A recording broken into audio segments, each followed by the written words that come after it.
Good morning. Thanks for joining us on Off the Press on Plus TV Africa. My name is Felicity Ezewuike. It's been a hectic 48 hours for Nigerians across the 36 states and the FCT as they decided on who, as we all rather, decided on who will be the governors and representatives in the various houses of assembly. This morning, I won't be doing the review alone, where we have some papers. We'll do our best to make sure you get all the latest headlines as you go about to make your decisions for the day. And joining me now is Nejeeb Bello, public affairs analyst. Thank you very much for coming in. Thanks for having me. All right, we'll start with the Vanguard newspaper. How APC Dapo Abiodun emerged winner in Ogun governorship election. That is one on the front page of Vanguard. We also have how Masari defeated Lado with wide margin, 690,243 votes in Katsina State. That's the incumbent governor of the All Progressive Congress, Nejeeb Bello. You might want to read details of that one. God has given me everything, says Otumba Subomi Balogun at 85. Who is this? He's the founder of FCMB Group. He's in full gratitude as he turns 82. A little bit of a celebration that's away from the elections. We go back to the elections now. INEC declares Ayade winner of Cross River State. That's the incumbent governor, Ben Ayade. He won the March 9 governorship election in that state. INEC suspends announcement of results in Imo. If you have been keeping up with what's been going on, you will see that INEC, the situation at the Coalition Center turned, should I say disruptive? One candidate, I think a stalwart of the PDP, took the result sheet and, smashed it. That was on live TV before we moved on. Quite an unwholesome development in Imo State. Still on the Vanguard, we have extending Godwin Emefele's tenure is vital for economic recovery. That's a little bit of business. And then Kwara, the dawn of a new era. Okay, Saraki's stronghold. Well, his sister is still in power, so still has some clout, so to speak. There's been improvement in foreign investors' participation. That's APT Securities. Delta. Is it finished for Ogboru? That man has been running for position since I was a teenager, if I remember correctly. Proliferation of substandard mobile phone worries NCC. Oyo Hamakende won against the odds. And then 2019 elections, happy survival. We have so many more headlines. Let's just look at this one. Bandits killed 17 in Zamfara, Kaduna, several injured.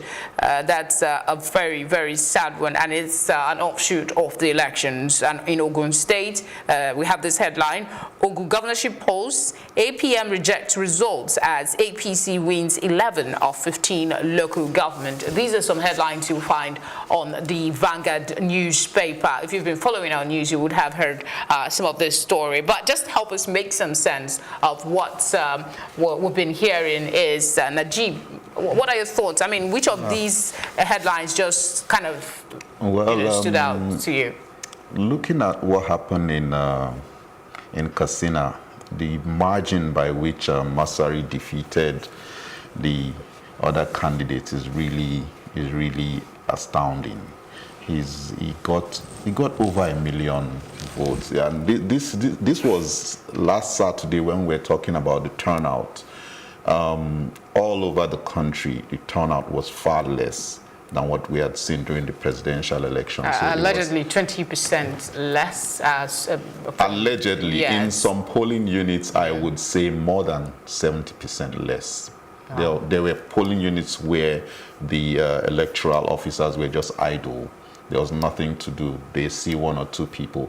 So maybe in Katsina, the people came out more en masse than other states that we observed.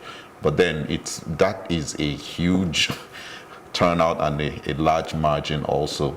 But then for the states that were suspended, Rivers State, the election was completely suspended. Yes, indeed. Have you seen that level of, I mean, it's not, that's not election. Irresponsibility. That is not election. And then the militarization, even the UK has come out to complain about that. Yes, we talked about that. But anyway, that we've not gotten to that story yet. In Imo, the brazenness of what we were seeing, perhaps they were encouraged by what was happening in Rivers and other places, going there to snatch results and announcements. But I'm happy for Sheikh Makinde in Oyo State. He has been putting a lot of effort also. About 2013, I got to know about him. He's been around for much longer, but he put up a campaign, and I'm happy that he's finally won the elections. We look forward to a lot of things. He's done campaigns for a very long time. He campaigned to me, even as I told him that I was not from Oyo State, but he wanted to know what I felt about the states and other things. So I'm very happy he won, and I look forward to what he would achieve in that state. Yeah, but then all the other news, Emefiele, I don't know about extension of his tenure. People are calling for it, but I think we need a change at the CBN. We need something fresh. A lot of his policies going from, over the years, some of his policies, especially during the financial currency crisis, exchange rate crisis, some of his policies were back and forth, and they seemed like trial and error, and some of them, and at the end of the day, some of them paid off. But then I think we need fresh blood at the head of the CBN. Okay, we'll move on to the Nation newspaper now. We have a few headlines here, and the one about the Ethiopian airline crash is a really sad one.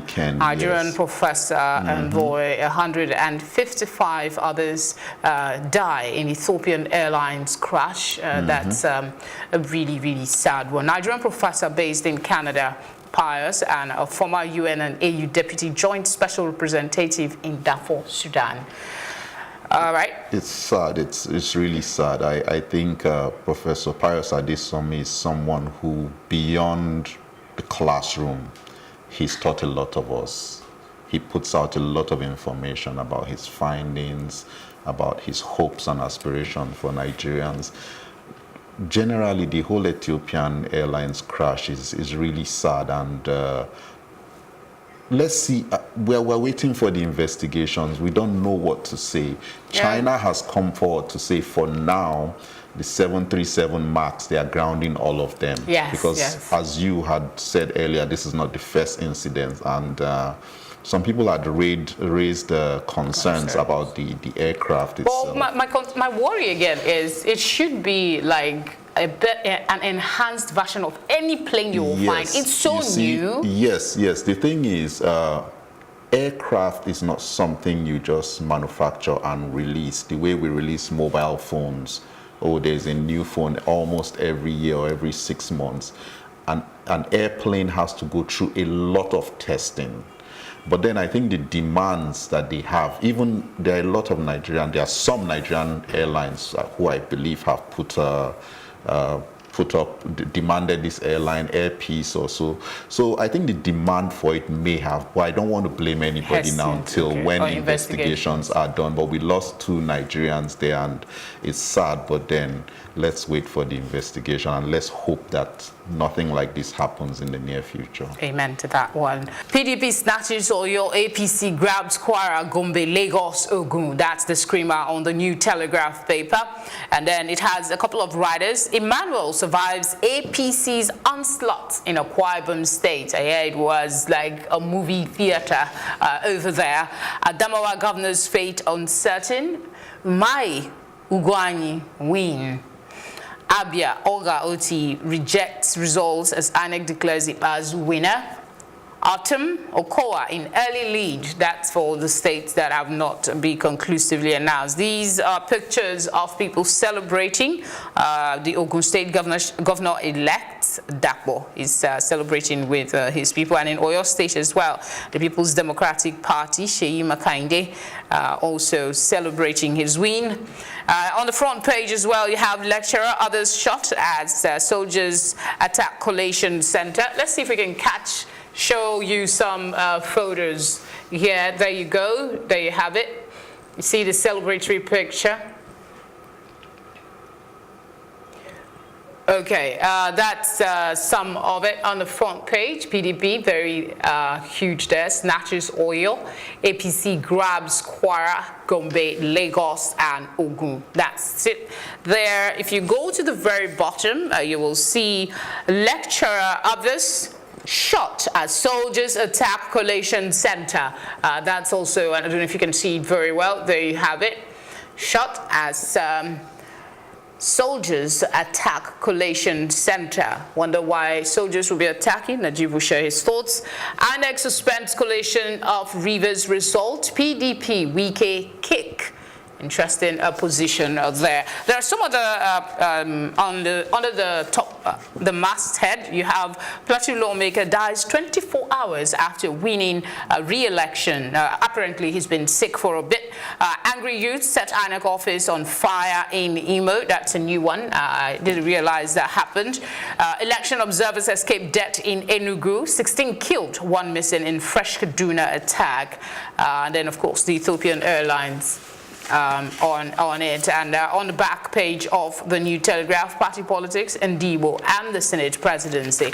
Okay, your quick thoughts on this Plateau lawmaker that died 24 hours after? Oh, well, I think when you have a situation, he's not been well. I expected that maybe he would have had himself checked up and fit and proper for the position ahead, but unfortunately we can't explain everything, so it's life goes on. I expect that my condolences to his family, but then life goes on. I guess life goes on. When I heard the news, I was really shocked. It's something that's happened before. You remember Kogi governorship? Yeah. Something like this happened just hours after elections were won. All right, let's take a quick peep at the Daily Sun before we wrap things up for this segment. Daily Sun has the screamer: governorship election, Sanwo-Olu, Makinde, Ugwuanyi win as Abiodun leads in Ogun. That's a screamer on the front page of the paper, the Daily Sun. Ikpeazu emerges victorious in Abia as Ayade Udom look good in Cross River, Akwa Ibom. Governor Amosu's candidate rejects result. UK PDP kick as INEC suspends polls in Rivers. You find details of that stuff, all the stories I've mentioned, on page 610 and 41 of the paper. The Ethiopian Airlines crash makes its entrance on the front page of the Daily Sun, and you will see the results of the governorship election captured on the front page, governorship and House of Assembly. And under on the scanner, yeah, you have military kills 40 terrorists in Borno State, twin bomb blast rock Adamawa Catholic Church. Let's get your quick thoughts on it. I hear we are almost out of time. Which of these ones? I would talk about Sanwo-Olu. He put in a lot of effort, and as we have it now, Jimmy Agbaje has called him to concede defeat and congratulate him on his winning. I think it's well deserved. But then again, the figures, it's about 900,000 or thereabout total votes, which is kind of close to what we had. But then we're in Lagos, it was very low turnout, and the figures seemed quite huge. 500,000, imagine. I need to say thank you, Nejeeb. I'm sorry. Thank you very much. We're out of time on this segment of the press. Always a pleasure to have you. And thank you. But don't go away yet. Sports is coming up with Samson. Stay with us.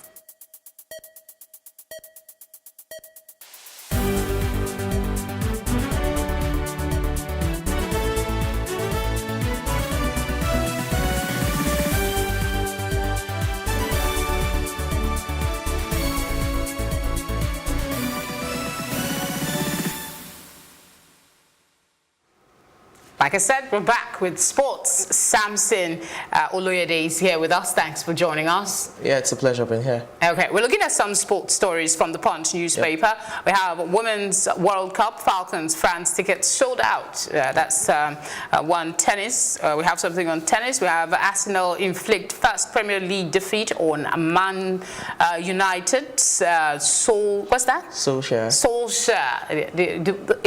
It's pronounced differently from how it is it's spelled. So your thoughts on some of the headlines? Which of these do you think is the screamer? Let's start from the home front. You know, it's good news that the ticket has been sold out. That's the match between our own Super Falcons and you know, the women from France. It's the World Cup, you know, proper, and France is hosting, so you expect a huge turnout, and I think that's a determining factor, you know, in the behind, you know, the tickets being sold out. But it also means that we have a huge stage, a huge platform for our girls to showcase what they've got. The last time the two sides met in a friendly match, it was not really impressive. We lost by 8-0. So we really want to do better, want to, you know, perform better this time around, and let's see how that goes. There's also the headline of Ogbeide slamming Sundown's coach, you know, and that's the coach of Lobby Stars against Mamelodi Sundowns. The bad blood, so to speak, started off from the first leg, which took place here in Nigeria. You know, Lobby Stars came from a goal down to win that by 2-1, but there was disagreement over the training pitch, and that was what translated into the next one. What about the Arsenal situation? Yeah, the Arsenal situation, it's a good one for Arsenal because they're currently on 4th spot, 2 points ahead of United. The match proper, it was well deserved. It felt like over the run of 90 minutes, Arsenal played better, and they deserved it. It's definitely good for them because the race for the top 4 is going to go down the wire. All right, Samson, thank you very much for coming in for the sports segment. And thank you for staying with us. Off the Press continues tomorrow. My name is Felicity Ezewuike. Do take care of yourself.